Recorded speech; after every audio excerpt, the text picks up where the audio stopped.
89.6 FM Sargakshetra.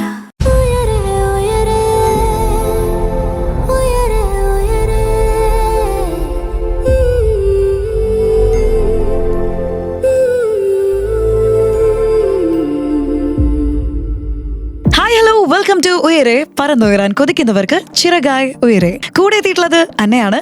ഇന്ന് ഉയരയിലൂടെ നമ്മൾ വലിയൊരു ഗ്രൂപ്പിനെ പറ്റിയിട്ടാണ് സംസാരിക്കാൻ പോകുന്നത്. അവരുടെ പഠനം അല്ലെങ്കിൽ അവരെ പഠിപ്പിക്കുന്നതിനായിട്ടുള്ള കുറേയധികം ടിപ്സ്, ഇതൊക്കെ നമ്മൾ ഇന്ന് ഷെയർ ചെയ്യാൻ പോവാം. ചെറിയൊരു ക്ലൂ തരാം. ഈ ഒരു ഗ്രൂപ്പ് ഓഫ് പീപ്പിൾസിന്റെ ഒരു വലിയ സെലിബ്രേഷൻ കഴിഞ്ഞ ദിവസം ഉണ്ടായിരുന്നു. ശിശുദിനം എന്ന് പറയും.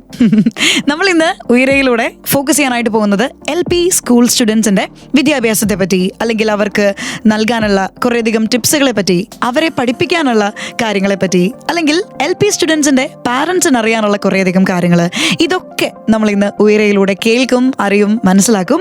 സോ എന്നോടൊപ്പം ഇന്ന് ജോയിൻ ചെയ്തിരിക്കുന്നത് മാരാരിക്കുളം സെയിന്റ് അഗസ്റ്റിൻസ് HSലെ LP സ്കൂൾ ടീച്ചറായിട്ടുള്ള ആലിസ് VS ആണ്. Alice ma'am, welcome to the show. നമസ്കാരം. സർഗക്ഷേത്ര FM-ന്റെ എല്ലാ ശ്രോതാക്കൾക്കും നമസ്കാരം. ഓക്കെ മിസ്, അപ്പൊ നമുക്ക് കാര്യത്തിലേക്ക് കിടക്കാം. എനിക്ക് ആദ്യം തന്നെ അറിയാനുള്ള ഒരു കാര്യം, പൊതുവെ നമ്മൾ ചെറുപ്പത്തില് ഏറ്റവും കൂടുതൽ പേടിച്ചിരുന്ന ഒരു സബ്ജക്ട് ഉണ്ട്. എനിക്ക് തോന്നുന്നു ഇപ്പോഴും പലർക്കും അതൊരു പേടി സ്വപ്നം തന്നെയാണ്. ഞാൻ പറഞ്ഞു വരുന്നത് മാത്സ് എന്ന് പറയുന്ന വിഷയത്തെ പറ്റിയിട്ടാണ് കേട്ടോ. ആ ഒരു പേടി ഉണ്ടാവാനുള്ള കാരണം മേ ബി മാത്സിന്റെ ബേസിക് ആയിട്ടുള്ള കാര്യങ്ങൾ കറക്റ്റ് ആയിട്ട് ചെറുപ്പത്തില് പഠിപ്പിക്കാത്തതിന്റെ ആയിരിക്കാം, അല്ലെങ്കിൽ ആ കുട്ടിക്ക് മനസ്സിലാകാത്തതിന്റെ ആയിരിക്കാം. അങ്ങനെ കുറേയധികം കാരണങ്ങൾ ഉണ്ടായിരിക്കും. പക്ഷെ ഇന്നത്തെ ഒരു സിറ്റുവേഷനിലേക്ക് വരികയാണെങ്കിൽ കൂടുതൽ കുട്ടികൾക്ക് മാത്സിനേക്കാൾ കൂടുതൽ ടഫായിട്ട് കാണുന്ന ഒരു സബ്ജക്ട് എന്ന് പറയുന്നത് നമ്മുടെ മാതൃഭാഷയായിട്ടുള്ള മലയാളം തന്നെയാണ്. ഇപ്പോൾ ഇംഗ്ലീഷ് എന്നുള്ള സബ്ജക്ട് എടുക്കുകയാണെങ്കിൽ ആൽഫബറ്റ്സ് പഠിക്കാൻ കുറേയധികം ടെക്നിക്സ് ഉണ്ടല്ലേ. സ്ലാൻഡിംഗ് ലൈൻ, അതുപോലെ സ്ലീപ്പിംഗ് ലൈൻ, അങ്ങനെ കുറേയധികം ടെക്നിക്സിലൂടെ നമുക്ക് ആൽഫബറ്റ്സ് ഒക്കെ പഠിക്കാനുള്ള എളുപ്പവഴികളുണ്ട്. ഇതുപോലെ നമ്മൾ നേരത്തെ പറഞ്ഞ മാത്സ് ആണെങ്കിലും മലയാളം ആണെങ്കിലും മറ്റേതെങ്കിലും ഒരു വിഷയമാണെങ്കിലും ആ ഒരു പേടിയെ മാറ്റാനായിട്ട്, അല്ലെങ്കിൽ ഈസി ആയിട്ട് ആ ഒരു വിഷയത്തെ ക്രാക്ക് ചെയ്യാനായിട്ട് നമുക്ക് എന്തൊക്കെ ടിപ്സ് അവർക്ക് കൊടുക്കാനായിട്ട് പറ്റും? മാത്തമാറ്റിക്സ് എന്ന് പറയുന്ന ഒരു സബ്ജക്റ്റ് നമ്മളിൽ പലർക്കും പേടിയുള്ളത് തന്നെയാണ്. ശരിക്കും പറഞ്ഞാൽ എനിക്കും എൻ്റെ ചെറുപ്പകാലത്തിൽ ഞാൻ ഏറ്റവും അധികം പേടിച്ചിരുന്ന ഒരു സബ്ജക്റ്റ് തന്നെയാണ് മാത്തമാറ്റിക്സ്. അതിനുള്ള കാരണം നമുക്ക് ശരിയായ ബേസ് ആവശ്യമായ സമയത്ത് ലഭിച്ചില്ല എന്നുള്ളത് തന്നെയാണ്. പക്ഷേ പണ്ടത്തെ പഠന രീതികളിൽ നിന്ന് ഇന്നത്തെ പഠന രീതികളും പഠന തന്ത്രങ്ങളും ഒക്കെ ഒരുപാട് മാറിയിട്ടുണ്ട്. അത് തന്നെയാണ് ഇന്നത്തെ വിദ്യാഭ്യാസത്തിന്റെ ഏറ്റവും വലിയൊരു മെച്ചമായിട്ട് കണക്കാക്കേണ്ടിയിരിക്കുന്നത്. ഇന്ന് മാത്തമാറ്റിക്സ് കുട്ടികൾ പഠിക്കുന്നത് വളരെ ആസ്വദിച്ചുകൊണ്ടാണെന്ന് തന്നെ പറയാം. കാരണം പാട്ടിലൂടെയും കഥകളിലൂടെയും കളികളിലൂടെയും അതോടൊപ്പം അവരെ കൊണ്ട് ചെയ്യാൻ പറ്റുന്ന കുറേ കുഞ്ഞു കുഞ്ഞു ഗെയിമുകളിലൂടെയൊക്കെ നമ്മൾ മാത്സ് പഠിപ്പിക്കാറുണ്ട്. അതുകൊണ്ട് തന്നെ മാത്സ് കുട്ടികൾക്ക് ഇൻട്രസ്റ്റ് ആയിട്ട് മാറുന്നുണ്ട്. അതേസമയം നമുക്കൊക്കെ, അല്ലെങ്കിൽ നമ്മൾ പഠിച്ചിരുന്ന കാലത്ത് നമ്മൾ ഗുണനപട്ടിക കാണാതെ പഠിക്കുന്നു, അത് പറഞ്ഞ് കേൾപ്പിക്കുന്നു, അല്ലെങ്കിൽ ഹരണം, ലസാഗു, ഉസാഗ എന്നൊക്കെ പറയുമ്പോൾ അത് കേട്ട് ആ വാക്കുകൾ തന്നെ പേടിച്ച് വിഷമിച്ചിരുന്നൊരു കാലമുണ്ട്. ഇന്ന് അതൊക്കെ ഏറെ മാറിയിട്ടുണ്ട്. മാത്രമല്ല കുട്ടികൾക്ക് അവർക്ക് അഫോർഡബിൾ ആയിട്ടുള്ള കണ്ടന്റുകൾ തന്നെയാണ് ടെക്സ്റ്റ് ബുക്കുകളിൽ ഉള്ളത്. പണ്ട് നമ്മൾ 4ാം ക്ലാസ്സിൽ പഠിക്കുന്ന പല കാര്യങ്ങളും നമുക്ക് പല കാര്യങ്ങളും അറിയാതെ തന്നെയാണ് നമ്മളത് പഠിച്ചുകൊണ്ടിരുന്നത്. ഇന്ന് മാത്തമാറ്റിക്സ് കുട്ടികൾ പഠിക്കുന്നത് വളരെ ആസ്വദിച്ചുകൊണ്ടാണെന്ന് തന്നെ പറയാം. കാരണം പാട്ടിലൂടെയും കഥകളിലൂടെയും കളികളിലൂടെയും അതോടൊപ്പം അവരെ കൊണ്ട് ചെയ്യാൻ പറ്റുന്ന കുറേ കുഞ്ഞു കുഞ്ഞു ഗെയിമുകളിലൂടെയൊക്കെ നമ്മൾ മാത്സ് പഠിപ്പിക്കാറുണ്ട്. അതുകൊണ്ട് തന്നെ മാത്സ് കുട്ടികൾക്ക് ഇൻട്രസ്റ്റ് ആയിട്ട് മാറുന്നുണ്ട്. അതേസമയം നമുക്കൊക്കെ, അല്ലെങ്കിൽ നമ്മൾ പഠിച്ചിരുന്ന കാലത്ത് നമ്മൾ ഗുണനപട്ടിക കാണാതെ പഠിക്കുന്നു, അത് പറഞ്ഞ് കേൾപ്പിക്കുന്നു, അല്ലെങ്കിൽ ഹരണം, ലസാഗു, ഉസാഗ എന്നൊക്കെ പറയുമ്പോൾ അത് കേട്ട് ആ വാക്കുകൾ തന്നെ പേടിച്ച് വിഷമിച്ചിരുന്നൊരു കാലമുണ്ട്. ഇന്ന് അതൊക്കെ ഏറെ മാറിയിട്ടുണ്ട്. മാത്രമല്ല കുട്ടികൾക്ക് അവർക്ക് അഫോർഡബിൾ ആയിട്ടുള്ള കണ്ടന്റുകൾ തന്നെയാണ് ടെക്സ്റ്റ് ബുക്കുകളിൽ ഉള്ളത്. പണ്ട് നമ്മൾ 4ാം ക്ലാസ്സിൽ പഠിക്കുന്ന പല കാര്യങ്ങളും നമുക്ക് പല കാര്യങ്ങളും അറിയാതെ തന്നെയാണ് നമ്മളത് പഠിച്ചുകൊണ്ടിരുന്നത്. പിന്നെ പറഞ്ഞതുപോലെ മാത്സിനേക്കാൾ ഇന്ന് കുട്ടികൾക്ക് ഏറെ പ്രയാസകരമായിട്ട് മാറിയിരിക്കുന്ന ഒരു സബ്ജക്റ്റ് മാതൃഭാഷയായ മലയാളം തന്നെയാണ്.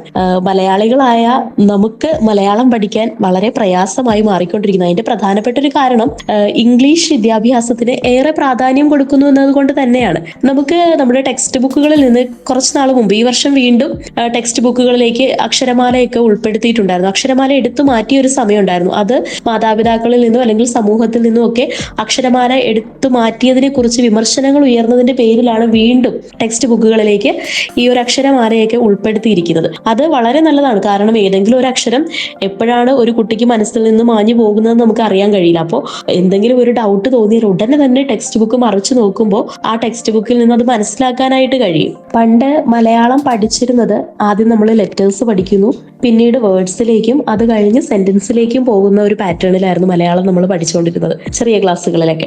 പക്ഷേ ഇന്നത് മാറിയിട്ട് 1ാം ക്ലാസ്സിലെ കുട്ടി ആദ്യം സെന്റൻസ് ആണ് പഠിക്കുന്നത്. ആ സെന്റൻസിൽ നിന്ന് വേർഡും പിന്നീട് ആ വേർഡിലെ ലെറ്ററും. ആന നടന്നു വരുന്നു, ആന നടന്നു വരുന്നു എന്ന സെന്റൻസ് കുട്ടി പഠിച്ചതിന് ശേഷം ആ സെന്റൻസിൽ എത്ര വാക്കുകളുണ്ട്? ആന, നടന്നു, വരുന്നു. ആ 3 വാക്കുകൾ കുട്ടി പഠിക്കുകയാണ്. പിന്നീടാണ് ആന എന്ന വാക്കിന്റെ ആ, ന എന്ന 2 അക്ഷരങ്ങൾ കുട്ടി പഠിക്കുന്നത്. ഇന്ന് വിദ്യാഭ്യാസം അല്ലെങ്കിൽ പഠനം അങ്ങനെയായി മാറിയിട്ടുണ്ട്. അത് കുട്ടികൾക്ക് എളുപ്പത്തിൽ സമഗ്രമായിട്ട് കാണുമ്പോൾ കുട്ടി അത് എളുപ്പത്തിൽ മനസ്സിലാക്കുന്നു എന്ന ഒരു മനഃശാസ്ത്രജ്ഞന്റെ ആ ഒരു വിലയിരുത്തലിനെ ബേസ് ചെയ്തുകൊണ്ടാണ് ആ ഒരു പഠനം നടക്കുന്നത്. മാതൃഭാഷയാണെങ്കിലും പാട്ടിലൂടെയും കഥകളിലൂടെയും കളികളിലൂടെയും ഒക്കെ തന്നെയാണ് ഇന്ന് മാതൃഭാഷാ പഠനം ചെറിയ ക്ലാസ്സുകളിൽ നടക്കുന്നത്. അതുപോലെ 1-2 ക്ലാസ്സുകളിലെ ഉദ്ഗതിത പഠനമാണ്. കുട്ടി എല്ലാത്തിനെയും സമഗ്രതയിൽ വീക്ഷിക്കുന്നു എന്നുള്ളതിന്റെ ഒരു കാഴ്ചപ്പാട് നിലനിർത്തിക്കൊണ്ടാണ് ഉദ്ഗതിത പഠനം നടക്കുന്നത്. താങ്ക് യു ആലിസ് മാം. പുതിയ പഠന രീതികൾ വരുമ്പോൾ ഡിഫിക്കൽട്ടീസ് അല്ലെങ്കിൽ ഒരു പർട്ടിക്കുലർ വിഷയത്തോടുള്ള പേടി ഒക്കെ പോകും അല്ലേ? സോ ഇന്ന് ഉയരയിലൂടെ ഒരുപാട് കുട്ടി കൂട്ടുകാർക്കും മാതാപിതാക്കൾക്കും യൂസ്ഫുൾ ആയിട്ടുള്ള കുറേയധികം ടിപ്സ് ആൻഡ് ട്രിക്സ് നമ്മൾ പറയുന്നുണ്ട്. സോ കേൾക്കാൻ റെഡി ആയിട്ട് ഇരുന്നോളൂ. സർഗക്ഷേത്ര 89.6 FM ഉയരയാണ് കേട്ടുകൊണ്ടിരിക്കുന്നത്. 89.6 FM സർഗക്ഷേത്ര.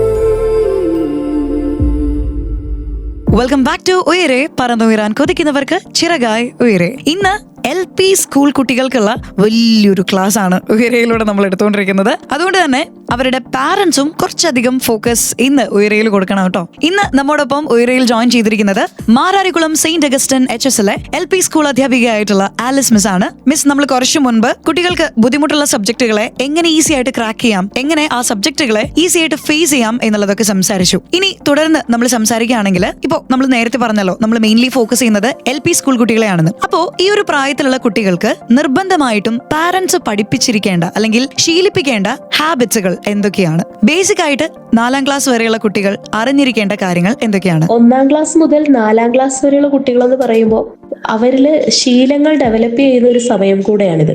അവർക്ക് പ്രോപ്പറായിട്ട് പല കാര്യങ്ങളും ചെയ്യാൻ അറിയാത്ത കുട്ടികളുണ്ട്. ചില കുട്ടികൾ എളുപ്പത്തിൽ എല്ലാ കാര്യങ്ങളും പഠിക്കുന്നവരുണ്ട്. ചിലർ എല്ലാ കാര്യങ്ങളിലും കുറച്ച് സ്ലോ ആയിരിക്കും. അവർ ചെയ്യും, പക്ഷെ അവർക്ക് കുറച്ചുകൂടെ സമയം വേണ്ടി വരുന്ന കുട്ടികളൊക്കെ ഉണ്ട്.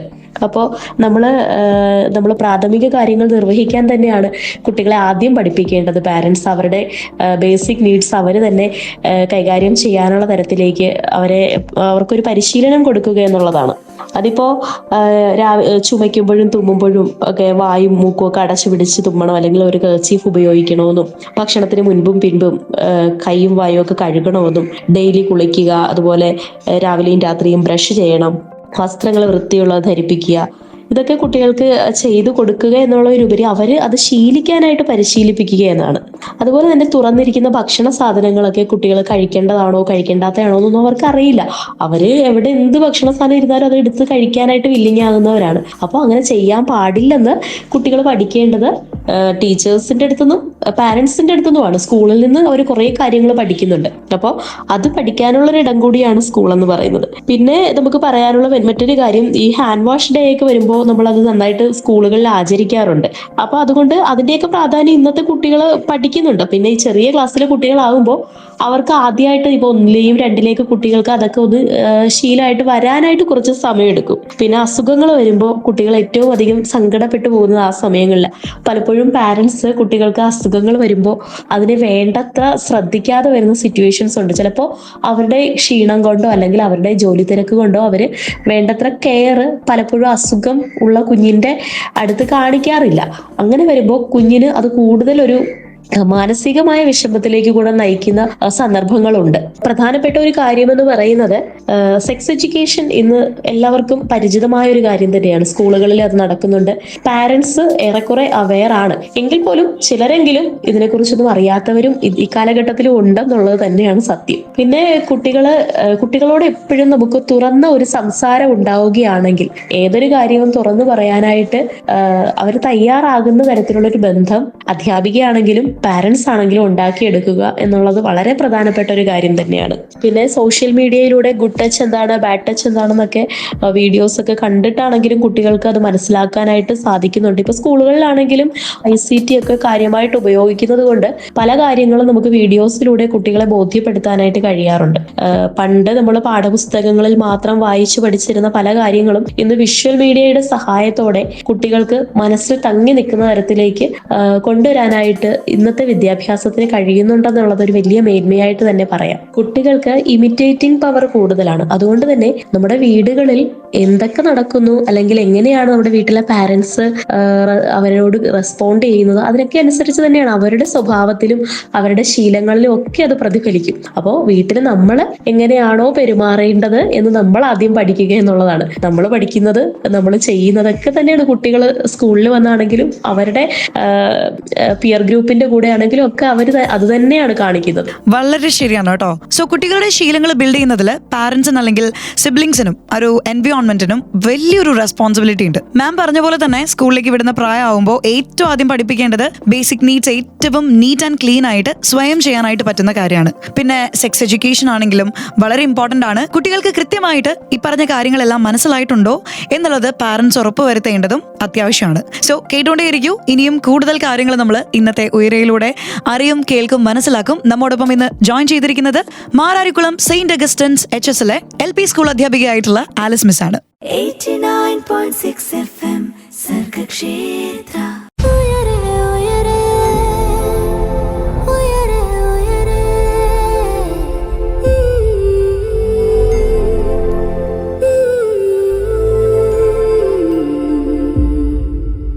Welcome back to Uyare. പറന്നുയരാൻ കൊതിക്കുന്നവർക്ക് ചിറകായി ഉയരെ. ഇന്ന് നമ്മോടൊപ്പം ഉയരയിൽ ജോയിൻ ചെയ്തിരിക്കുന്നത് മാരാരിക്കുളം സെന്റ് അഗസ്റ്റൻ HSലെ LP സ്കൂൾ അധ്യാപികയായിട്ടുള്ള ആലിസ് മിസ് ആണ്. നമ്മുടെ LP സ്കൂൾ കുട്ടികളുടെ കാര്യത്തിലേക്ക് നമ്മൾ വരികയാണെങ്കിൽ ചെറിയ കുട്ടികളായതുകൊണ്ട് തന്നെ അവർ പെട്ടെന്ന് ഡിസ്ട്രാക്റ്റഡ് ആവാനുള്ള ചാൻസസ് ഉണ്ട്.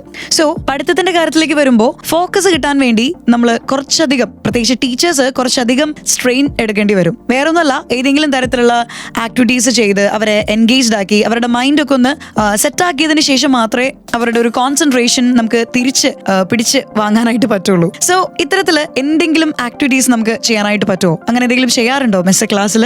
ഈ പ്രായത്തിലുള്ള കുട്ടികളെ അടക്കിയിരുത്തുക എന്നുള്ളത് വലിയ ഒരു ടാസ്ക് തന്നെയാണ്. കാരണം അവർ അടങ്ങിയിരിക്കില്ല. അവരുടെ പ്രായത്തിന്റെ അല്ലെങ്കിൽ കുട്ടികളുടെ പ്രകൃതം അതാണ്. അവർക്കൊരു നിശ്ചിത സമയത്തിൽ കൂടുതൽ അടങ്ങിയിരിക്കാനായിട്ട് കഴിയില്ല എന്നുള്ളതാണ്. ഇപ്പൊ നമ്മൾ പഠിക്കണമെന്ന് പറഞ്ഞ് പഠിപ്പിക്കാനൊന്നും ഇപ്പോ ഈ ഒരു സാഹചര്യത്തിലൊന്നും പറ്റില്ല. കാരണം പഠിക്കുക എന്ന് പറഞ്ഞാൽ തന്നെ അവർക്കത് ഇഷ്ടമല്ല എന്നുള്ള ഒരു തരത്തിലേക്ക് പോകും. അതേസമയം നമുക്ക് എത്തിക്കാനുള്ള ആശയം കുട്ടിയിലേക്ക് എത്തുകയും വേണം, പഠനം നടക്കുകയും വേണം. അങ്ങനെയെങ്കിൽ അധ്യാപിക ചെയ്യുന്നത് പലപ്പോഴും കളികളിലൂടെയും പാട്ടുകളിലൂടെയും ആക്ഷൻ സോങ്ങുകളിലൂടെയും അങ്ങനെ പല കാര്യങ്ങളിലൂടെയാണ് നമ്മൾ പഠനതന്ത്രങ്ങൾ, പല തരത്തിലുള്ള പഠനതന്ത്രങ്ങൾ കൊടുത്തുകൊണ്ടാണ് കുട്ടിയെ പഠനത്തിലേക്ക് നയിക്കുന്നത്. അങ്ങനെ വരുമ്പോൾ കുട്ടിയിൽ അവർ പോലും അറിയാതെ പഠനം നടക്കുകയും അധ്യാപിക ഉദ്ദേശിക്കുന്ന ഒരാശയം കുട്ടിയിലേക്ക് എത്തിക്കാനും കഴിയും. കുട്ടികളിൽ പഠനം നടക്കുമ്പോൾ നമ്മൾ പലപ്പോഴും അവരുടെ മാനസികാവസ്ഥയെ കുറിച്ച് ചിന്തിക്കാറില്ല. നമ്മൾ പഠിപ്പിക്കാൻ ആഗ്രഹിച്ച് വരുമ്പോൾ അവര് എത്രത്തോളം അതിന് തയ്യാറായിരിക്കുന്നു എന്നുള്ളത് വളരെ പ്രധാനപ്പെട്ട ഒരു കാര്യമാണ്.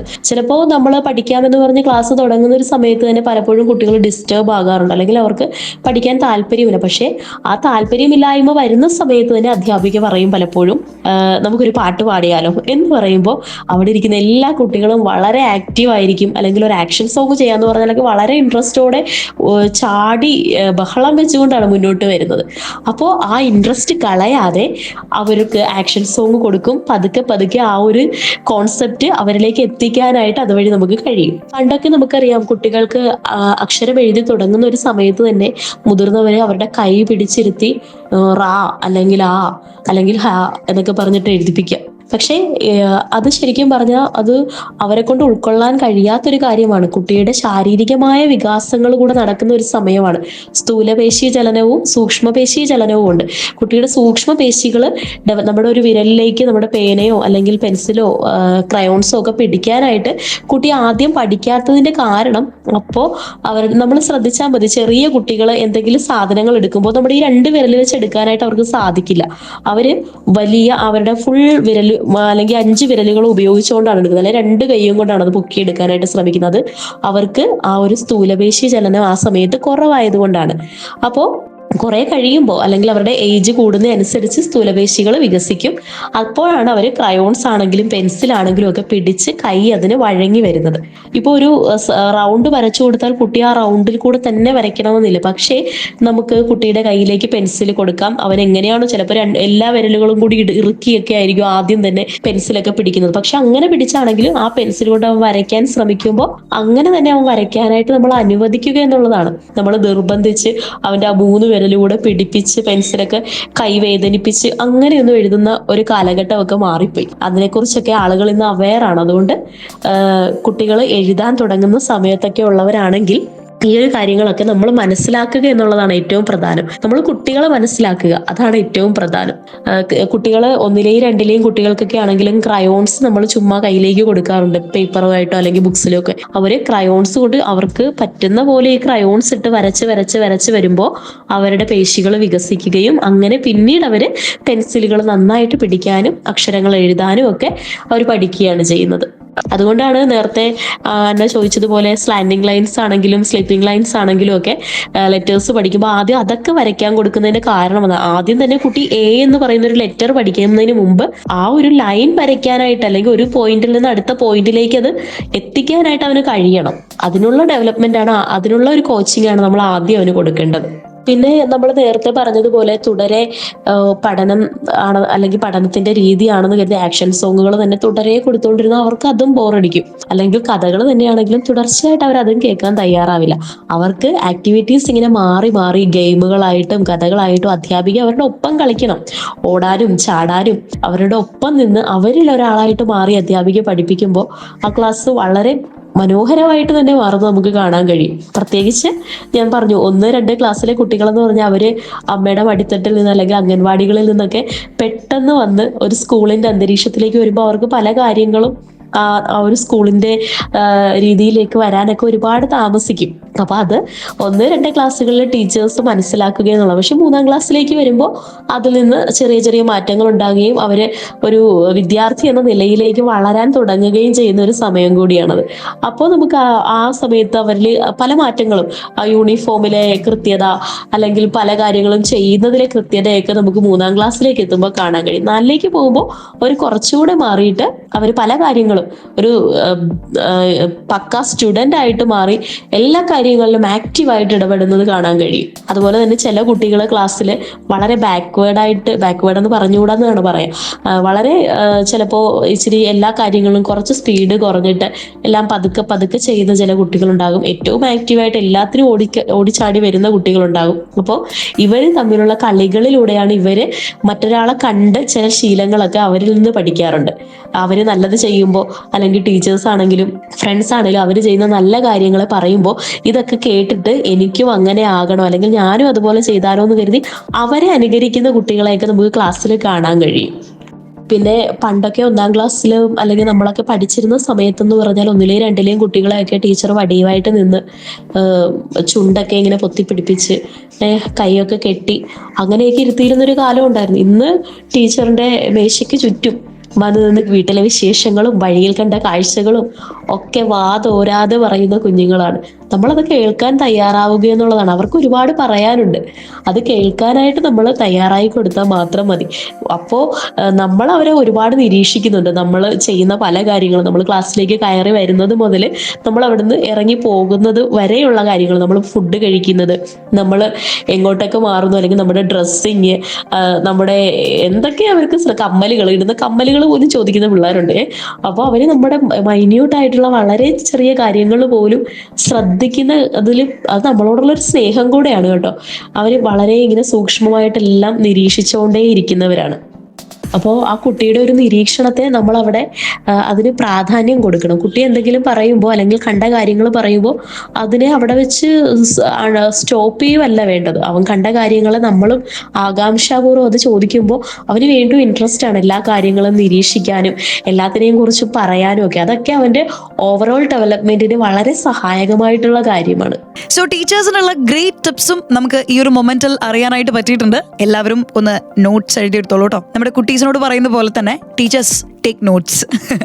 സോ തീർന്നിട്ടില്ല, ഇനിയും ഒരുപാട് കുട്ടി വിശേഷങ്ങളും വലിയ വിശേഷങ്ങളും കേൾക്കാനുണ്ട് ഉയരയിലൂടെ. You are listening to Sargakshetra 89.6 FM. കാതോരം കരുതലായി കാലത്തിനൊപ്പം കൂടെയുള്ള തന്നെയാണ് കേട്ടോ.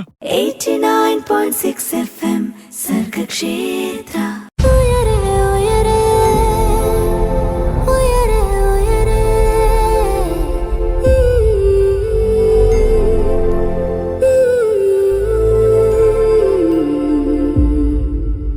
Welcome back to Uyare. പറന്നുയരാൻ കൊതിക്കുന്നവർക്ക് ചിറകായി ഉയരെ. സർഗക്ഷേത്ര 89.6 FM ആണ് കേട്ടുകൊണ്ടിരിക്കുന്നത് കേട്ടോ. ഇപ്പോൾ നമ്മോടൊപ്പം ഉയരയിൽ ജോയിൻ ചെയ്തിരിക്കുന്നത് മാരാരിക്കുളം സെയിന്റ് അഗസ്റ്റൻസ് HSലെ LP സ്കൂൾ അധ്യാപികയായിട്ടുള്ള ആലിസ് മിസ് ആണ്. മിസ്സേ, ഇപ്പോൾ നോക്കുകയാണെങ്കിൽ LP സ്റ്റുഡൻസിന്റെ എക്സാമിന്റെ സ്ട്രക്ചർ അല്ലെങ്കിൽ ആ ഒരു പാറ്റേൺ ഒക്കെ വലിയൊരു മാറ്റം തന്നെ സംഭവിച്ചിട്ടുണ്ട്. സോ നമ്മൾ നേരത്തെ മെൻഷൻ ചെയ്തു കുട്ടികളുടെ കോൺസെൻട്രേഷൻ ഒക്കെ കിട്ടാൻ വളരെ ബുദ്ധിമുട്ടാണെന്ന്. അപ്പോൾ ഇത്തരത്തിലുള്ള സിറ്റുവേഷൻസ് ആണെങ്കിലും മറ്റേതെങ്കിലും സാഹചര്യം ആണെങ്കിലും ഒരു LP ടീച്ചർ എന്ന നിലയിൽ എന്തൊക്കെ ചാലഞ്ചസ് ആണ് ഫേസ് ചെയ്യേണ്ടി വരാറുള്ളത്? ചെറിയ ക്ലാസ്സിലെ ടെക്സ്റ്റ് ബുക്കുകളിൽ, പ്രത്യേകിച്ച് 3ലെയും 4ലെയും ഒക്കെ ടെക്സ്റ്റ് ബുക്കുകളിൽ ആക്ടിവിറ്റീസ് ഒക്കെ ധാരാളമുണ്ട്. ഓരോ പാഠത്തെയും ബേസ് ചെയ്തുകൊണ്ട് മലയാളത്തിലാണെങ്കിലും ഇംഗ്ലീഷിലാണെങ്കിലും ഒക്കെ ധാരാളം ആക്ടിവിറ്റീസ് ഉണ്ട്. പക്ഷെ ഇതെല്ലാം നമുക്ക് ക്ലാസ്സുകളിൽ ചെയ്യിക്കാനുള്ള ഒരു സമയം കിട്ടുന്നില്ല. ഇനിയിപ്പോ നമ്മളത് ചെയ്യിക്കാമെന്ന് വിചാരിച്ചാൽ തന്നെ അത് നമുക്ക് സമയത്ത് നമ്മുടെ പോർഷൻസ് കവർ ചെയ്യാനായിട്ട് കഴിയാതെ വരുന്ന ഒരു സാഹചര്യമുണ്ട്. അതുപോലെ തന്നെ അക്ഷരങ്ങൾ അറിയാത്ത കുട്ടികളുടെ എണ്ണവും ഇപ്പോൾ വളരെ കൂടുതലായിട്ട് തോന്നാറുണ്ട്. പണ്ടൊക്കെ ഒരു 4ാം ക്ലാസ്സിലേക്ക് ഇപ്പോൾ എത്തുന്ന ഒരു കുട്ടി എന്ന് പറഞ്ഞാൽ ആ കുട്ടിക്ക് അത്യാവശ്യം അക്ഷരങ്ങളൊക്കെ നന്നായിട്ട് അറിഞ്ഞ് അല്ലെങ്കിൽ അത്യാവശ്യം വേണ്ട കാര്യങ്ങളൊക്കെ പഠിച്ചിട്ടാണ് എത്തിയിരുന്നത്. പക്ഷെ ഇന്ന് കുട്ടികൾ 4ലെത്തിയാലും 5ലെത്തിയാലും നമുക്കറിയാലോ, വലിയ ക്ലാസ്സുകളിലേക്ക് എത്തുമ്പോൾ പോലും അതൊക്കെ പലപ്പോഴും മലയാളം ഒക്കെ വായിക്കാൻ അറിയാത്ത കുട്ടികളുണ്ട് വലിയ ക്ലാസ്സുകളിൽ പോലും. അപ്പോൾ അതൊക്കെ ഒരു വലിയൊരു പ്രശ്നമായിട്ട് തന്നെയാണ് തോന്നുന്നത്. പിന്നെ അക്ഷരങ്ങൾ പഠിച്ചെടുക്കാനായിട്ട് ചില കുട്ടികൾക്ക് ഇപ്പൊ നമ്മൾ വളരെ കഠിന പ്രയത്നം ചെയ്ത് അവരെ എങ്ങനെയും ഡെവലപ്പ് ചെയ്തുകൊണ്ട് വരണമല്ലോ എന്ന് വെച്ചിട്ട് അവരെ നമ്മൾ മുന്നോട്ട് കൊണ്ടുവരുമ്പോഴും ചില കുട്ടികൾ വളരെയധികം അത് പഠിച്ചെടുക്കാനായിട്ടുള്ള ഒരു കാലതാമസം വരുന്നുണ്ട്. മാത്രമല്ല അവരൊന്ന് പഠിച്ചു വരുമ്പോഴായിരിക്കും അവർക്ക് എന്തെങ്കിലും ഒരു അസുഖം വരുന്നത്. പിന്നെ ആബ്സെന്റ് ആണ്. ആബ്സെന്റ് കഴിഞ്ഞ് ഒരാഴ്ചത്തെ ലീവും കഴിഞ്ഞോ അല്ലെങ്കിൽ 4-5 ദിവസം 3 ദിവസം ഒക്കെ ലീവ് കഴിഞ്ഞിട്ട് വരുമ്പോൾ ആദ്യം നമ്മൾ പഠിപ്പിച്ചതൊന്നും അവർക്ക് ഓർമ്മയുണ്ടാവില്ല. പിന്നെ വീണ്ടും ആദ്യം മുതൽ തുടങ്ങണം, അവരെ വായിക്കാൻ പരിശീലിപ്പിക്കണം. അപ്പോൾ വീട്ടിലെ പാരൻസ് കൂടെ അത്രയും സപ്പോർട്ടീവ് ആണെങ്കിൽ നമുക്ക് കുറെ കൂടെ പിള്ളേർ ഡെവലപ്പാക്കി എടുക്കാൻ പറ്റും. പക്ഷെ പാരൻസ് അത്ര സപ്പോർട്ട് അല്ലെന്നുണ്ടെങ്കിൽ നമ്മൾ കുറെ കൂടെ എഫേർട്ട് എടുക്കേണ്ടി വരും എന്നുള്ളതാണ്. പിന്നെ പരീക്ഷ എന്ന് പറയുന്നത് പരീക്ഷ ക്വസ്റ്റ്യൻ പേപ്പറിൽ തന്നെയാണ് അവർക്ക് ആൻസർ ചെയ്യേണ്ടത്. ഇപ്പോൾ പരീക്ഷകൾ എനിക്കൊന്ന് മലയാളവും ഇംഗ്ലീഷും ഒക്കെ ഏറെക്കുറെ എളുപ്പത്തിൽ തന്നെയാണ് അവർക്ക് ആൻസർ ചെയ്യാൻ കഴിയും എന്ന തരത്തിൽ തന്നെയാണ് ക്വസ്റ്റ്യൻസ് വരുന്നത്. അവർക്ക് കുറച്ച് പ്രയാസമായിട്ട് തോന്നുന്നത് EVS ആണ്.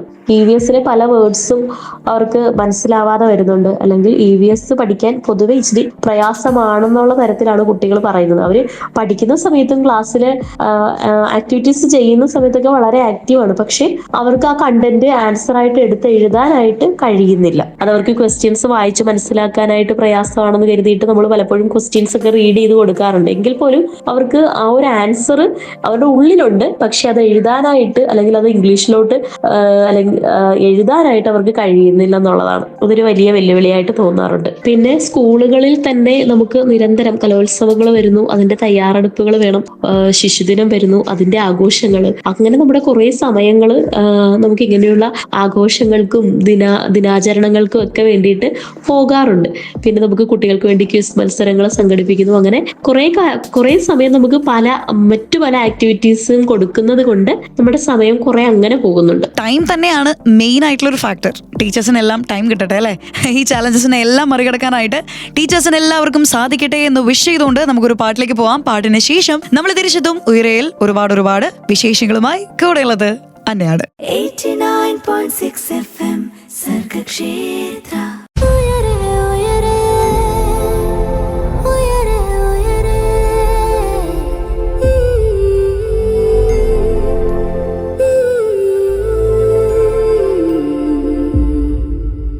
വെൽക്കം ബാക്ക് ടു ഉയരെ, പറന്നുയരാൻ കൊതിക്കുന്നവർക്ക് ചിറകായി ഉയരെ. ഇന്ന് ഉയരയിൽ ജോയിൻ ചെയ്തിരിക്കുന്നത് മാരാരിക്കുളം സെന്റ് അഗസ്റ്റിൻ HSലെ LP സ്കൂൾ അധ്യാപികയായിട്ടുള്ള ആലിസ് മിസ് ആണ് കേട്ടോ. ഇപ്പോ മുതിർന്നവര് പലരും പറയുന്നത് കേട്ടിട്ടുണ്ട്, ചെറുപ്പത്തിൽ എനിക്ക് പാട്ട് പാടാൻ നല്ല കഴിവുണ്ടായിരുന്നു, അല്ലെങ്കിൽ മറ്റെന്തെങ്കിലും ഒരു ടാലന്റ് ഉണ്ടായിരുന്നു, പക്ഷെ അത് ആരും സപ്പോർട്ട് ചെയ്തില്ല, അല്ലെങ്കിൽ അത് ആരും തിരിച്ചറിഞ്ഞില്ല. ഞാനിപ്പോ അതിന് റിഗ്രറ്റ് ചെയ്യുന്നുണ്ട്, അല്ലെങ്കിൽ ഞാൻ ഇന്ന് എവിടെയെങ്കിലും വേറെ ഏതെങ്കിലും ഒരു രീതിയിൽ പ്രശസ്തയായനെ എന്നൊക്കെ കുറെ കമന്റ്സ് നമ്മൾ കേൾക്കാറുണ്ട്. സോ ഇപ്പൊ കുട്ടികളുടെ കാര്യം നോക്കുകയാണെങ്കിൽ അവരുടെ ആക്റ്റീവ് ആയിട്ടുള്ള ഒരു വലിയ ടൈം അവർ സ്പെൻഡ് ചെയ്യുന്നത് സ്കൂളിലാണ്, അവരുടെ ഫ്രണ്ട്സിനോടൊപ്പം ടീച്ചേഴ്സിനോടൊപ്പം ഒക്കെയാണ്. അതുകൊണ്ട് തന്നെ ടീച്ചേഴ്സിന് അവരുടെ കലാവാസന അല്ലെങ്കിൽ ആ ഒരു സ്കിൽ, ഏതൊരു മേഖലയിലേക്കാണ് അവർക്ക് ഏറ്റവും കൂടുതൽ ഇൻട്രസ്റ്റ് അവർ കാണിക്കുന്നത് എന്നുള്ളതൊക്കെ കണ്ടുപിടിക്കാനുള്ള ഒരു വലിയ റെസ്പോൺസിബിലിറ്റി ഉണ്ട്. സോ മാം എങ്ങനെയാണ് ഇത്തരത്തിലുള്ള ഒരു സിറ്റുവേഷൻസ് ഹാൻഡിൽ ചെയ്യാറുള്ളത്? അവരെങ്ങനെയാണ് മോട്ടിവേറ്റ് ചെയ്യാറുള്ളത്? ശരിയാണ്, കുട്ടികൾ ഏറ്റവും അധികം സമയം അവരുടെ ആക്റ്റീവ് ടൈം ചെലവഴിക്കുന്നത് നമ്മളോടൊപ്പം തന്നെയാണ്. അതുകൊണ്ട് തന്നെ അവരുടെ കഴിവുകൾ എന്താണെന്ന് കണ്ടെത്താനായിട്ട് ഒരു നല്ല അധ്യാപികയ്ക്ക് കഴിയും.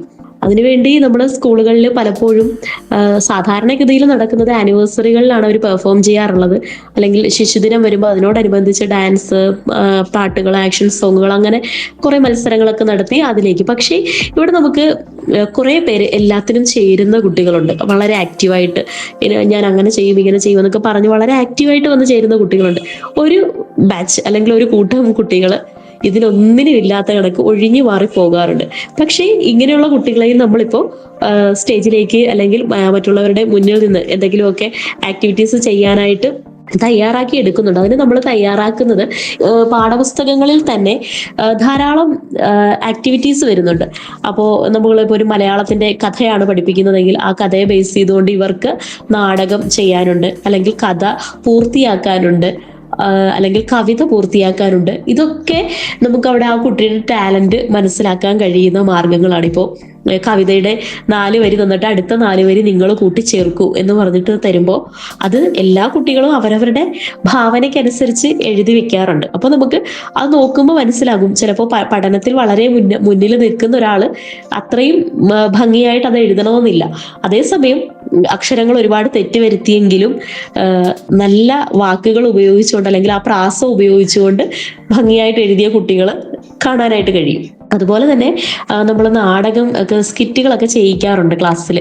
അപ്പോൾ സ്കിറ്റുകളൊക്കെ ചെയ്യിക്കുമ്പോൾ ഈ പറഞ്ഞ പോലെ ചില പിള്ളേരൊക്കെ എനിക്കത് പറ്റില്ല ടീച്ചർ, എനിക്കത് ചെയ്യാൻ പറ്റില്ല എന്ന് പറഞ്ഞ് ഒഴിഞ്ഞു മാറി പോകുന്ന കാണാം. അപ്പോൾ നമ്മൾ വലിയ ഡയലോഗുകളൊന്നും ഒരുപാടില്ലാത്ത, അല്ലെങ്കിൽ ഏതെങ്കിലും വേഷങ്ങൾ ധരിച്ച് ദൂരെ നിൽക്കുന്ന കഥാപാത്രങ്ങളായിട്ടോ അങ്ങനെയൊക്കെ അവരെ ഒന്ന് സ്റ്റേജിലേക്ക് കൊണ്ടുവരാനായിട്ടൊന്നും ശ്രമിക്കാറുണ്ട്. അവര് ചിലപ്പോൾ വലിയ ഡയലോഗ്സ് ഒക്കെ പഠിക്കാനായിട്ട് അവർക്ക് പ്രയാസമായിരിക്കും, അല്ലെങ്കിൽ അത് പറയാനായിട്ട് അവർക്ക് പറ്റാത്ത കുഞ്ഞുങ്ങളൊക്കെ ഉണ്ട്. അപ്പോൾ അവർക്ക് അവരെ കൊണ്ട് സാധിക്കുന്ന തരത്തിൽ അവരെ മുന്നോട്ട് കൊണ്ടുവരാൻ വേണ്ടിയിട്ട് അവർക്ക് കൊച്ചു കൊച്ചു വേഷങ്ങൾ കൊടുത്ത് ചെറിയ രീതിയിലൊക്കെയുള്ള കഥാപാത്രങ്ങളെയൊക്കെ അവർക്ക് കൊടുത്തുകൊണ്ട് ചെയ്യിക്കാറുണ്ട്. അപ്പോൾ അവര് ആ ചെറിയ കഥാപാത്രമാണ് കൊടുക്കുന്നതെങ്കിൽ പോലും അവര് എപ്പോഴും ഇങ്ങനെ ആക്റ്റീവ് അല്ലാത്ത കൊണ്ട് അവർ കൊടുക്കുന്ന കഥാപാത്രം വളരെ ഭംഗിയായിട്ട് ചെയ്യാനായിട്ട് അവർ ശ്രമിക്കും. അവരുടെ വീട്ടിലുള്ളവരാണെങ്കിലും ആ കുട്ടിയെ കൊണ്ട് ഏറ്റവും ബെസ്റ്റ് ആയിട്ട് അത് ചെയ്യിപ്പിക്കണമെന്ന് കരുതിയിട്ട് അവർക്ക് പരിശീലനം കൊടുക്കുകയും അവനത് പെർഫോം ചെയ്ത് കഴിയുമ്പോൾ അവന് തന്നെ ഒരു കോൺഫിഡൻസ് ഉണ്ടായി വരുന്നതായിട്ട് നമുക്ക് കാണാൻ കഴിയും. സ്വന്തമായിട്ട് അവൻ ചെയ്തതിന്റെ ഒരു അഭിമാനം അവന്റെ മുഖത്ത് തന്നെ നമുക്ക് കാണാൻ കഴിഞ്ഞിട്ടുണ്ട്. അതുപോലെ തന്നെ ഞാൻ പറഞ്ഞു കഥ പൂർത്തിയാക്കുന്ന കാര്യം. കഥ പൂർത്തിയാക്കാനും ഉള്ള പ്രവർത്തനങ്ങളുണ്ട്. അപ്പോൾ ഈ കഥ പൂർത്തിയാക്കാൻ കൊടുക്കും, അല്ലെങ്കിൽ ഏതെങ്കിലും ഒരു കഥ പഠിപ്പിച്ചിട്ട് അതുപോലുള്ള നീ വേറെ എന്തെങ്കിലും കാര്യങ്ങൾ വെച്ച് ഇവര് കഥ തയ്യാറാക്കിക്കൊണ്ട് വരൂ എന്ന് പറയും. അപ്പോൾ അവർ തയ്യാറാക്കുന്ന കഥയെക്കുറിച്ച് ചിലരൊക്കെ വീട്ടിൽ ചെന്ന് പാരൻസിനെ കൊണ്ട് എഴുതിപ്പിച്ചുകൊണ്ട് വരുന്നവരൊക്കെ ഉണ്ട്. അവരുടെ കാര്യമല്ല ഞാൻ പറയുന്നത്. ചിലര് വളരെ സത്യസന്ധമായിട്ട് കുഞ്ഞുങ്ങൾ അവരുടെ ഉള്ളിലുള്ള കഥ മൊത്തം അക്ഷരത്തെറ്റായിരിക്കാം എങ്കിൽ പോലും നമുക്കത് വായിച്ച് അവരുടെ ഉള്ളിലുള്ള കഥ എന്താണെന്ന് നമുക്ക് ബോധ്യപ്പെടാനായിട്ട് കഴിയും. അപ്പോൾ അങ്ങനെയൊക്കെ കുട്ടികളുടെ കഴിവുകൾ നമുക്ക് കണ്ടെത്താം. അതുപോലെ തന്നെ വരയ്ക്കാനുള്ള പ്രവർത്തനങ്ങൾ, അല്ലെങ്കിൽ ചാർട്ടുകളൊക്കെ ഡിസൈൻ ചെയ്യാൻ പറയുമ്പോൾ ഒക്കെ ഈ കൊച്ചു കൊച്ചു കലാവാസനകളൊക്കെ പുറത്തു വരാറുണ്ട്. അപ്പോൾ അതനുസരിച്ച് നമ്മൾ ശിശുദിനവുമായിട്ട് ബന്ധപ്പെട്ടോ അല്ലെങ്കിൽ ഏത് ആചരണങ്ങൾ നടത്തുമ്പോഴും അതുമായിട്ട് ബന്ധപ്പെട്ട് കുറെ മത്സരങ്ങൾ സംഘടിപ്പിക്കാറുണ്ട്. ക്വിസ് ആണെങ്കിലും ചിത്രരചനയാണെങ്കിലും പെയിന്റിംഗ് ആണെങ്കിലും ഒക്കെ എടുക്കുമ്പോൾ ഇതിനകത്തുനിന്ന് ഏറ്റവും നന്നായിട്ട് ചെയ്ത കുട്ടികളെ തന്നെയാണ് സെലക്ട് ചെയ്ത് അതിലേക്കൊക്കെ ഇട്ടുകൊടുക്കുന്നത്. അപ്പോൾ അവര് ഏറ്റവും നന്നായിട്ട് പെർഫോം ചെയ്യാൻ ആദ്യം കഴിഞ്ഞില്ലെങ്കിൽ പോലും അവർക്ക് പങ്കെടുക്കുമ്പോൾ, ആ ഒരു മത്സരത്തിൽ പങ്കെടുക്കാൻ കഴിയുമ്പോൾ, അല്ലെങ്കിൽ അവർ വരച്ച ചിത്രങ്ങൾ കണ്ട് അവർ സന്തോഷിക്കാറുണ്ട്. അവർക്ക് അത്രയെങ്കിലും സാധിച്ചല്ലോ എന്നോർത്ത് സന്തോഷിക്കുന്നവരുണ്ട്. മാത്രമല്ല, അങ്ങനെ വരയ്ക്കാൻ തുടങ്ങുമ്പോൾ അവർക്ക് വീണ്ടും വീണ്ടും വരയ്ക്കാനും, അല്ലെങ്കിൽ കുറെ കൂടെ ഭംഗിയായിട്ട് ആ വരയിൽ വന്ന പോരായ്മ എവിടെയാണെന്ന് കണ്ടെത്തി അത് കുറെ കൂടെ ഭംഗിയാക്കി ചെയ്യാനും അവരുടെ പാരന്റ്സിനെ കൊണ്ട് കാണിക്കാനും, ചിലരൊക്കെ പാരന്റ്സിനെ കാണിക്കുമ്പോൾ അവരും വളരെ സപ്പോർട്ടീവായിട്ട് അവരെ വരയ്ക്കുന്നത് പഠിക്കാനായിട്ട്, ഡ്രോയിങ് പഠിക്കാനായിട്ട് വിടുന്നതൊക്കെ കണ്ടിട്ടുണ്ട്. അപ്പോൾ അങ്ങനെയാണ് കുട്ടികളിലെ കഴിവുകളൊക്കെ നമ്മൾ കണ്ടെത്തുന്നത്. അപ്പോൾ നല്ലൊരു അധ്യാപിക ശരിക്കും അങ്ങനെ കണ്ടെത്തണം. കാരണം നമ്മളൊക്കെ പഠിക്കുന്ന കാലഘട്ടത്തിൽ നമ്മുടെയൊക്കെ ഉള്ളിലും എന്തൊക്കെയോ കഴിവുകളൊക്കെ ഉണ്ടായിരുന്നു. അതൊക്കെ ആരൊക്കെയോ കാണാതെ പോയത് കൊണ്ട് മാത്രം മുകളിലേക്ക് വരാൻ പറ്റാതിരുന്ന കുറെ പേരെങ്കിലും ഉണ്ട്. അപ്പോൾ അങ്ങനെയുള്ള ഒരു സാഹചര്യം ഇന്നില്ല. പണ്ട് നമ്മൾ അധ്യാപകരെ വളരെ പേടിയോടെ, അല്ലെങ്കിൽ നമ്മുടെ എന്തെങ്കിലും നമ്മൾ ചെയ്ത കാര്യങ്ങളൊക്കെ അവരെ കാണിക്കാൻ തന്നെ നമുക്ക് വലിയ പേടിയായിരുന്നു. ഇന്ന് അതൊക്കെ മാറിയിട്ട് കുട്ടികൾ അവർ ചെയ്യുന്ന എല്ലാ കാര്യങ്ങളും, വീട്ടിൽ ചിലപ്പോൾ പഠനവുമായിട്ട് ബന്ധം ഉള്ളത് തന്നെ ആകണമെന്നില്ല, അവർ ചെയ്യുന്ന എല്ലാ കാര്യങ്ങളും അവർ കൊണ്ടുവന്ന് നമ്മളെ കാണിക്കാറുണ്ട്. അത് നമ്മൾ അവർക്ക് കൊടുക്കുന്ന ആ ഒരു മോട്ടിവേഷനും നമ്മുടെ ഒരു പ്രസൻസ്, നമ്മുടെ ഒരു സന്തോഷമൊക്കെ അവരോട് പങ്കുവെക്കുമ്പോൾ, അല്ലെങ്കിൽ നമ്മളൊരു കൺഗ്രാജുലേഷൻ പറയുമ്പോഴൊക്കെ അവർക്കത് വലിയ കാര്യമായിട്ടാണ് അവരത് എടുക്കുന്നത്. അപ്പോൾ അഭിനന്ദനങ്ങൾ ആഗ്രഹിക്കാത്തവരാരാണല്ലേ? അപ്പോൾ നല്ല അഭിനന്ദനങ്ങൾ കിട്ടുമ്പോൾ അതിനനുസരിച്ച് അവരെ തന്നെ ഡെവലപ്പ് ചെയ്യാനായിട്ട് ശ്രമിക്കും. Thank you so much miss. അപ്പോ ഇനി കുട്ടികളിലെ ഒളിഞ്ഞിരിക്കുന്ന കഴിവുകളൊന്നും മറഞ്ഞു പോവില്ല എന്നുള്ളതാണ് പറയാനുള്ളത്. ടീച്ചേഴ്സിന്റെയും പാരന്റ്സിന്റെയും ഒക്കെ സഹായത്തോടെ ആ മറ നീക്കി പുറത്തേക്ക് വരാൻ കുട്ടീസിന് കഴിയട്ടെ എന്ന് ആശംസിച്ചുകൊണ്ട് നമ്മളൊരു പാട്ടിലേക്ക് പോകുന്നു. പാട്ടിന് ശേഷം കൂടുതൽ വിശേഷങ്ങളിലേക്ക് നമുക്ക് പോവാം. ഉയരെയാണ് കേട്ടുകൊണ്ടിരിക്കുന്നത് സർഗക്ഷേത്ര 89.6 FM-ലൂടെ. കാതോരം കരുതലായി കാലത്തിനൊപ്പം. 89.6 FM സർഗക്ഷേത്ര.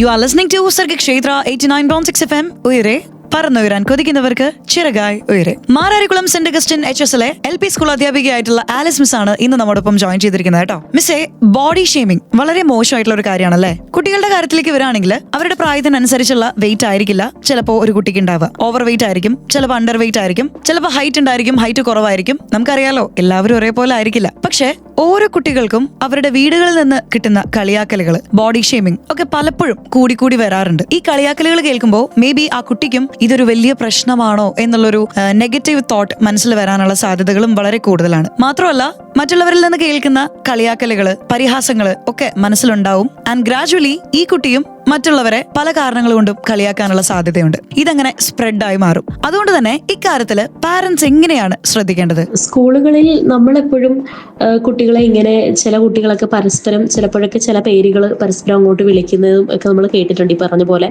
ഓവർ വെയിറ്റ് ഉള്ളവരെയും അല്ലെങ്കിൽ കുറച്ച് നിറം കുറഞ്ഞവരെയും ഒക്കെ അങ്ങനെ വിളിച്ച് കളിയാക്കുന്നവരെയൊക്കെ നമ്മൾ കണ്ടിട്ടുണ്ട്. അപ്പോൾ അത് വളരെ ചെറിയ കുട്ടികളുടെ അടുത്താകുമ്പോൾ നമ്മൾ അവരെ വഴക്ക് പറയാനോ അടിക്കാനോ നമുക്ക് പകരം നമ്മൾ ചെയ്യാറുള്ളത് അവരെ രണ്ടുപേരെയും വിളിച്ചിട്ട് അവന്റെ ഗുണങ്ങൾ പറഞ്ഞു കൊടുക്കും. അതുപോലെ വിളിച്ച ആൾക്കും ഉള്ള പ്രശ്നങ്ങളും ഗുണങ്ങളും എന്താണെന്ന് അവന് പറഞ്ഞു കൊടുക്കും.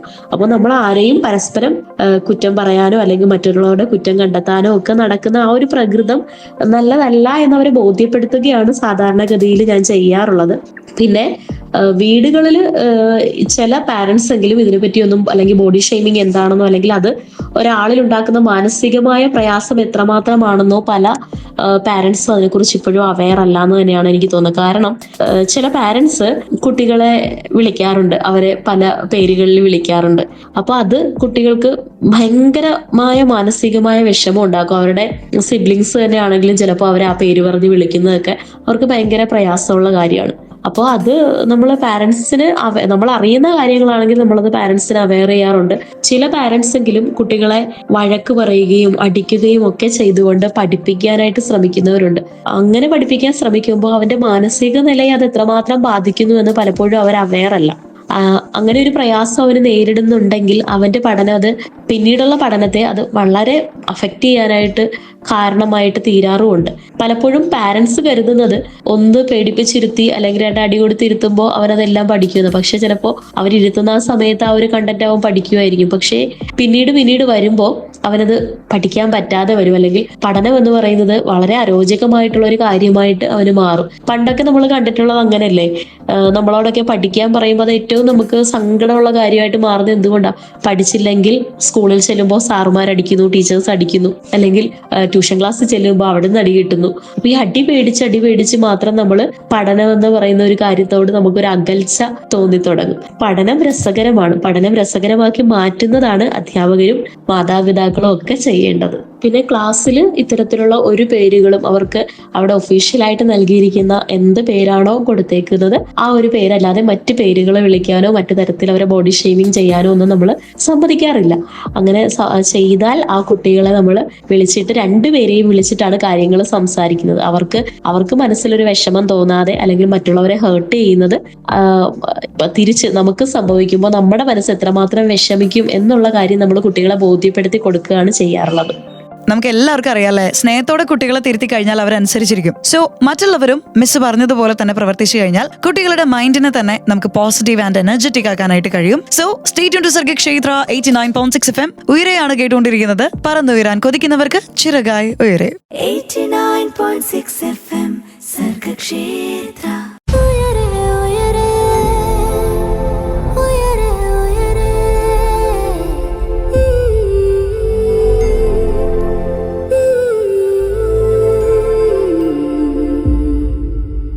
സർഗക്ഷേത്ര 89.6 FM ഉയരെയാണ് കേട്ടുകൊണ്ടിരിക്കുന്നത്. പറന്നുയരാൻ കൊതിക്കുന്നവർക്ക് ചിറകായി ഉയരെ. നമ്മൾ ഇന്ന് LP സ്കൂൾ വിദ്യാർത്ഥികളെയാണ് മെയിൻലി ഫോക്കസ് ചെയ്യുന്നത് കേട്ടോ. ഒപ്പം അവരുടെ പാരന്റ്സിനെയും. നമ്മോടൊപ്പം ഇന്ന് ഉയരയിൽ ജോയിൻ ചെയ്തിരിക്കുന്നത് Mararikulam Saint Augustine HS LP school അധ്യാപികയായിട്ടുള്ള ആലിസ് മിസ് ആണ്. മിസ്സേ, ഫോൺ അഡിക്ഷനെ പറ്റിയിട്ടാണ് ഇനി എനിക്ക് ചോദിക്കാനുള്ളത്. ഫോൺ യൂസ് ചെയ്യുന്നത് വഴി കുട്ടികൾക്ക് ഉറപ്പായിട്ടും IQ കിട്ടുന്നുണ്ട്. കാരണം അവർ പലതരത്തിലുള്ള ഗെയിംസ് കളിക്കുമ്പോൾ പല രീതിയിലും അവർക്ക് ചിന്തിക്കാനായിട്ട് പറ്റുന്നുണ്ട്. പക്ഷേ നമുക്ക് എല്ലാവർക്കും അറിയാം, ഇത് മിസ്യൂസ് ചെയ്യുമ്പോഴാണ് അല്ലെങ്കിൽ ഓവറായിട്ട് ഉപയോഗിക്കുമ്പോഴാണ് കുട്ടികൾക്ക് അഡിക്ഷൻ എന്ന് പറയുന്ന ഒരു പ്രശ്നം വരുന്നത് അല്ലേ. സോ എങ്ങനെ പാരന്റ്സിലൂടെ കുട്ടികളുടെ ഈ ഒരു ഫോൺ അഡിക്ഷൻ നമുക്ക് കൺട്രോൾ ചെയ്യാനായിട്ട് സാധിക്കും? ഫോണിന്റെ ഉപയോഗം കുട്ടികളിൽ വളരെ കൂടുതലാണ്, ശരിയാണ്. അതിനെ നമുക്ക് ഒറ്റയടിക്ക് നിയന്ത്രിക്കുക എന്നുള്ളത് വളരെ പ്രയാസമേറിയ കാര്യം തന്നെയാണ്. നമുക്കറിയാം, കോവിഡ് സമയത്താണ് കുട്ടികളിലേക്ക് ഫോൺ ഇത്രയധികം ചെല്ലുന്നത്. അതിന്റെ ഒരു കാരണം നമുക്കറിയാം. അന്നത്തെ ഒരു ലോക്ക്ഡൌണും അല്ലെങ്കിൽ ക്ലാസ്സുകൾ എടുക്കാൻ പ്രയാസമായിരുന്ന ഒരു സമയത്ത് നമ്മൾ തന്നെയാണ് അവരുടെ കൈകളിലേക്ക് ഫോൺ വെച്ചു കൊടുത്തത്. അപ്പോൾ ആ വെച്ചു കൊടുത്ത ഫോൺ പിന്നീട് അത് അവരുടെ തന്നെ ഒരു ഉപയോഗ വസ്തുവായി മാറി എന്നുള്ളതാണ് പല വീടുകളിലും. എല്ലാവരും ആണെന്ന് ഞാൻ പറയുന്നില്ല, കുറെ പേരെങ്കിലും. പക്ഷേ ഈ ഒരു കാര്യം നമുക്ക് ഏത് ക്ലാസ്സിലെ കുട്ടികളെ എടുക്കുമ്പോഴും ഫോൺ ഉപയോഗിക്കുക എന്നുള്ളത് കുട്ടികളുടെ ഏറ്റവും ഇൻട്രസ്റ്റിംഗ് ആയിട്ടുള്ള കാര്യം തന്നെയാണ്. അതിലൂടെ അവർക്ക് ആവശ്യമുള്ള ധാരാളം കാര്യങ്ങൾ കിട്ടുന്നു എന്നുള്ളതും വാസ്തവമാണ്. പക്ഷേ ഈ ഉപയോഗം അനിയന്ത്രിതമാകുമ്പോൾ, അല്ലെങ്കിൽ ഇപ്പോൾ യൂട്യൂബ് ചാനലുകൾ കാണുന്ന കുട്ടികൾ, നമുക്കറിയാം ഈ ഗെയിമുകളുള്ള യൂട്യൂബ് ചാനലുകളൊക്കെ ഉണ്ട്, അല്ലെങ്കിൽ ഗെയിമായിട്ട് തന്നെ എടുത്ത് ആപ്ലിക്കേഷൻ വഴി ഗെയിം എടുത്ത് കളിക്കുന്ന കുട്ടികളുണ്ട്. അപ്പൊ ഇതൊക്കെ കുട്ടികളിൽ പ്രശ്നമായിട്ട് മാറാറുണ്ട്. അതിനെയൊക്കെ നിയന്ത്രിക്കുക എന്നുള്ളതാണ് നമുക്ക് ചെയ്യാൻ കഴിയുന്നത്. പൂർണ്ണമായിട്ടും നമുക്ക് പെട്ടെന്ന് ഒരു ദിവസം പിടിച്ചു വാങ്ങി വെക്കുന്നതൊക്കെ കുട്ടിയുടെ മാനസിക നിലയെ വലിയ തോതിൽ ബാധിക്കാനുള്ള സാധ്യതയുണ്ട്. അതുകൊണ്ട് ഫോണിന് അഡിക്ഷൻ ഉള്ള കുട്ടികളെ അതിനെ നിയന്ത്രണം ഏർപ്പെടുത്തുക എന്നുള്ളതാണ്. പൂർണ്ണമായും കുട്ടിയിലേക്ക് ഫോൺ കൊടുക്കാതായാൽ അവരിൽ ചിലപ്പോൾ പലതരത്തിലുള്ള വ്യതിയാനങ്ങൾ നമുക്ക് കാണാനായിട്ട് സാധിക്കും. അതുകൊണ്ട് പൂർണ്ണമായിട്ടും നമ്മൾ ഫോൺ കൊടുക്കാതെ ആക്കണ്ട, കുറച്ച് ഫോൺ കൊടുത്ത് തന്നെ നമുക്കതിനെ നിയന്ത്രിക്കാനായിട്ട് കഴിയണം. കുട്ടികൾ എടുക്കേണ്ട ആപ്പുകൾ ഏതൊക്കെയാണ് അവർക്ക് ഉപയോഗിക്കാൻ കഴിയുന്നതെന്നൊക്കെ അവരെ തന്നെ ബോധ്യപ്പെടുത്തി കൊടുക്കുക. പിന്നെ യൂട്യൂബ് ചാനലുകളാണ് കൂടുതൽ എനിക്ക് തോന്നുന്നു കുട്ടികൾ കണ്ടിട്ട് അതുമായിട്ട് റിലേറ്റ് ചെയ്ത് ഇവരിങ്ങനെ കണ്ടുകൊണ്ടേയിരിക്കും പല വീഡിയോസുകൾ. അപ്പോൾ അതിനൊക്കെ ഒരു നിയന്ത്രണം കൊടുക്കുക.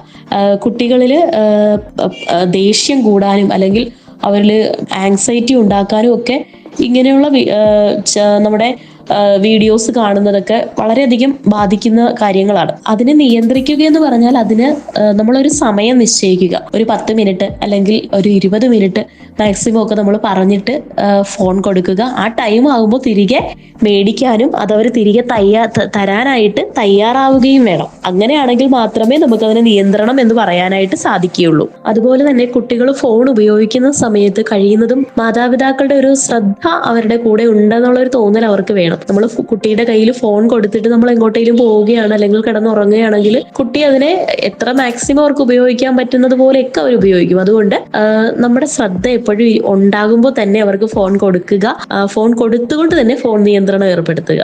ഇപ്പോൾ പിന്നെ റീൽസുകളുടെ കാലമാണ്. നമുക്കറിയാം, നമ്മൾ മുതിർന്നവരാണെങ്കിലും കുഞ്ഞുങ്ങളാണെങ്കിലും കൗമാരക്കാരാണെങ്കിലും ഒക്കെ റീൽസുകളുടെ പുറകെ തന്നെയാണ്. അപ്പോൾ റീൽസുകൾ കാണുന്നതൊക്കെ നല്ലതാണ്. പക്ഷേ കുട്ടികൾ റീൽസ് കാണുമ്പോൾ തുടർച്ചയായിട്ട് ഇവർക്ക്, നമുക്കറിയാം, ഈ സ്ക്രീൻ ഇങ്ങനെ മൂവ് ചെയ്തുകൊണ്ടേ ഇരിക്കുകയാണ്. ഇത് ഇവരുടെ ബ്രെയിനിൽ പല ചേഞ്ചസും ഉണ്ടാക്കുകയും ഇതുവഴി കുട്ടികളിൽ ദേഷ്യവും അല്ലെങ്കിൽ അവരുടെ സ്വഭാവത്തിൽ പലതരത്തിലുള്ള വൈകല്യങ്ങളും ഒക്കെ രൂപപ്പെടാനായിട്ട് കാരണമാകുന്നുണ്ട്. അപ്പോൾ റീൽസുകളുടെ ഉപയോഗം നമ്മളൊരു സിനിമ കാണുന്നത് പോലല്ല. സിനിമ നമുക്കറിയാം, കുറേ സമയം നമ്മൾ ഒരേ സ്ക്രീനിൽ ഇങ്ങനെ വാച്ച് ചെയ്യുന്നു അല്ലെങ്കിൽ ഒരേ കഥയാണ് കാണുന്നത്. റീൽസുകളിൽ വരുന്നത് വളരെ വ്യത്യസ്തമായ തോട്ടുകൾ നിമിഷങ്ങൾക്കുള്ളിൽ മാറി മറിയുകയാണ്. അപ്പോൾ നമ്മുടെ ചിന്തയെ അല്ലെങ്കിൽ നമ്മുടെ മാനസികാവസ്ഥയൊക്കെ ഇത് വളരെ വലിയ തോതിൽ ബാധിക്കുന്നുണ്ട്. കുട്ടികളെ മാത്രമല്ല, വലിയവരെയും ഒക്കെ ഇത് വളരെ വലിയ തോതിൽ ബാധിക്കുന്നുണ്ട്. അപ്പോൾ റീൽസുകൾ കാണുന്നതിനൊക്കെ നിയന്ത്രണം ഏർപ്പെടുത്തുക എന്നുള്ളതാണ് നമുക്ക് ചെയ്യാൻ കഴിയുന്ന ഒരു കാര്യം. സോ ആലിസ് മിസ് പറഞ്ഞ പോലെ തന്നെ ഫോണിന്റെ ഉപയോഗം കൃത്യമായിട്ട് പാരന്റ്സ് നിയന്ത്രിക്കുക. അതുപോലെ തന്നെ അവരോടൊപ്പം സമയം സ്പെൻഡ് ചെയ്യുക. നമ്മോടൊപ്പം തന്നെയാണ് അവർ ആ ഒരു ഫോൺ യൂസ് ചെയ്യുന്നത് എന്നുള്ളതും ഉറപ്പുവരുത്തുക. ഒപ്പം പാരന്റ്സ് പറയുന്നതിനനുസരിച്ച്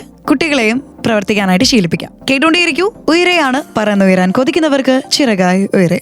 89.6 FM സർഗക്ഷേത്ര.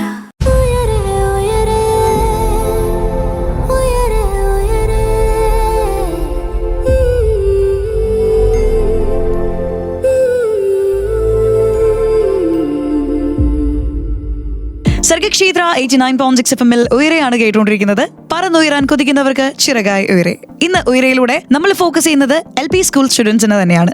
നമ്മോടൊപ്പം കുട്ടികൾക്ക് കൃത്യമായിട്ടുള്ള ഒരു ഗൈഡൻസ് കൊടുക്കാനായിട്ട് ജോയിൻ ചെയ്തിരിക്കുന്നത് മാരാരിക്കുളം സെന്റ് അഗസ്റ്റിൻ HSലെ LP സ്കൂൾ അധ്യാപികയായിട്ടുള്ള ആലിസ് മിസ് ആണ്.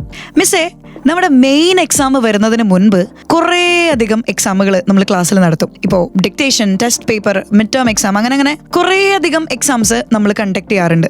ഇത് എത്രത്തോളം അവരുടെ മെയിൻ എക്സാമിനുള്ള ഒരു പ്രിപ്പറേഷന് ഹെൽപ്പ് ചെയ്യുന്നുണ്ട്? അത് എത്രത്തോളം ഉപകരിക്കുന്നുണ്ട്? ക്ലാസ്സിൽ നമ്മൾ എന്തെങ്കിലുമൊക്കെ ആക്ടിവിറ്റീസ് കൊടുത്തിട്ട് അത് ഇവർ ചെയ്തുകൊണ്ട് വരികയാണല്ലോ, അതിന് നമ്മൾ വിലയിരുത്തി അപ്പോൾ തന്നെ അതിന് ഒരു മാർക്ക് നിശ്ചയിക്കാറുണ്ട്, അല്ലെങ്കിൽ ഒരു സ്കോർ കൊടുക്കാറുണ്ട്. അതുകൂടാതെ ഇവരുടെ ഒരു മിഡ് ടേം എക്സാം വരുന്ന സമയത്ത് ഇവർക്ക് നമ്മൾ ക്വസ്റ്റ്യൻ തയ്യാറാക്കുന്നത് അവരുടെ ഓണം എക്സാമിനോ അല്ലെങ്കിൽ ക്രിസ്മസ് എക്സാമിനോ വരുന്ന ഒരു എക്സാം, ഒരു മോഡൽ ക്വസ്റ്റ്യൻ എന്നുള്ള രീതിയിൽ തന്നെയാണ് ക്വസ്റ്റ്യൻ തയ്യാറാക്കാറുള്ളത്. അപ്പോൾ ആ ഒരു ക്വസ്റ്റ്യൻ കൊടുക്കുമ്പോൾ അവർ എന്തൊക്കെ ആശയങ്ങളാണ് അവരിൽ എത്തേണ്ടതെന്നുള്ള ഒരു കാര്യം അധ്യാപികയ്ക്ക് അറിയാം. അപ്പോൾ ആ ആശയങ്ങൾ അവരിൽ എത്തിയിട്ടുണ്ടോ എന്നറിയാൻ തക്ക വിധത്തിൽ അവർ ആ ഒരു പാറ്റേൺ സ്വീകരിച്ചുകൊണ്ടാണ് ക്വസ്റ്റ്യൻസ് ഇടാറുള്ളത്. അപ്പോൾ ആ ക്വസ്റ്റ്യൻസ് അവർ എത്രമാത്രം ആൻസർ ചെയ്യുന്നു അല്ലെങ്കിൽ അവർക്ക് എവിടെയാണ് പ്രയാസം നേരിടുന്നതെന്ന് നമുക്ക് ആ ഒരു മിഡ് ടൈം വാല്യുവേഷനിൽ മനസ്സിലാക്കാനായിട്ട് കഴിയും. അപ്പോൾ അതിന് മറികടക്കാം എന്നുള്ളത് അവർക്ക് പറഞ്ഞു കൊടുത്ത് വീണ്ടും അത് അങ്ങനെയുള്ള കാര്യങ്ങൾ കൂടുതലായിട്ട് അവരെ കൊണ്ട് തന്നെ ചെയ്യിപ്പിച്ചിട്ടാണ് നമ്മൾ അവരെ ഡെവലപ്പാക്കി എടുക്കാറുള്ളത്. പിന്നെ പണ്ട് കാലങ്ങളിൽ ചെയ്തിരുന്ന പോലെ ഒരു കാണാപ്പാഠം, നിരന്തരം ഇരുന്ന് കാണാപ്പാഠം പഠിക്കലോ അത് ക്ലാസ്സിൽ വന്ന് പിറ്റേ ദിവസം പഠിച്ച് ഒരു പരീക്ഷ ഇടലോ അതിനെ വീണ്ടും വിലയിരുത്തുകയോ ആ ഒരു രീതിയൊക്കെ മാറിയിട്ടുണ്ട്. അവർക്കുള്ള ആക്ടിവിറ്റീസ് പലതും അവരെ കൊണ്ട് തന്നെയാണ് ചെയ്യിക്കാറുള്ളത്. അപ്പോൾ അതിൽ ടീച്ചർ അവർക്ക് വേണ്ട ഹെൽപ്പുകളാണ് ചെയ്തു കൊടുക്കുന്നത്, അല്ലെങ്കിൽ അവർ ആക്ടിവിറ്റി എങ്ങനെ ചെയ്യാം എന്നുള്ളതിനെ കുറിച്ചാണ് അധ്യാപിക പറഞ്ഞു കൊടുക്കുന്നതും, അല്ലെങ്കിൽ അവർക്കൊരു സഹായമായിട്ട് വേണ്ട സമയത്ത് ഒരു സ്കഫോൾഡിങ് കൊടുക്കുക മാത്രമാണ് അധ്യാപിക ചെയ്യുന്നത്. അപ്പോൾ അതുകൊണ്ട് അവർ ചെയ്യുന്ന കാര്യങ്ങളായതുകൊണ്ട് തന്നെ അവർക്ക് അവരുടേതായ ഭാഷയിൽ ആൻസറിലേക്ക് എത്താനായിട്ട് കഴിയുന്നുണ്ട്. അപ്പൊ കുട്ടീസ്, ഇതിൽ നിന്ന് നമുക്ക് എന്ത് മനസ്സിലാക്കാം? ടെസ്റ്റ് പേപ്പർ അല്ലെങ്കിൽ ഡിക്റ്റേഷൻ ഒക്കെ തുടരും. അപ്പോൾ നമുക്ക് എന്തായാലും ഉയരെയും തുടരാം. പാട്ടുകൾക്ക് ശേഷം കേട്ടുകൊണ്ടേയിരിക്കും സർഗക്ഷേത്ര 89.6 FM. കാതോരം കരുതലായി കാലത്തിനൊപ്പം. 89.6 FM സർഗക്ഷേത്ര.